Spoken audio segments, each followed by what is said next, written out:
1 Kings 18 verse 36. At the time of sacrifice, the prophet Elijah stepped forward and prayed, Lord, the God of Abraham, Isaac, and Israel, let it be known today that you are God in Israel, and that I am your servant, and have done all these things at your command. Answer me, Lord, answer me, so that these people will know that you, Lord, are God, and that you are turning their hearts back again.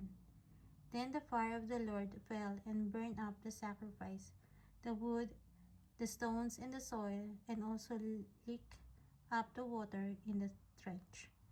When all the people saw this, they fell prostrate and cried, The Lord, He is God, the Lord, He is God.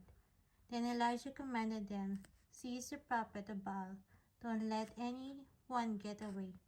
They seized them, and Elijah had them brought down to the Kishon valley and slaughtered there.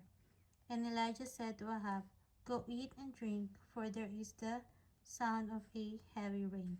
So Ahab went off to eat and drink. But Elijah climbed to the top of Carmel, bent down to the ground, and put his face between his knees.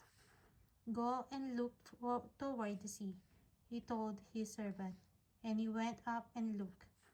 There is nothing there, he said. 7 times Elijah said, Go back.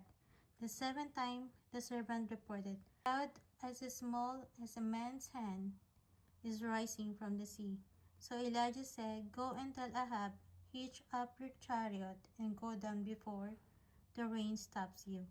Meanwhile the sky grew back with clouds.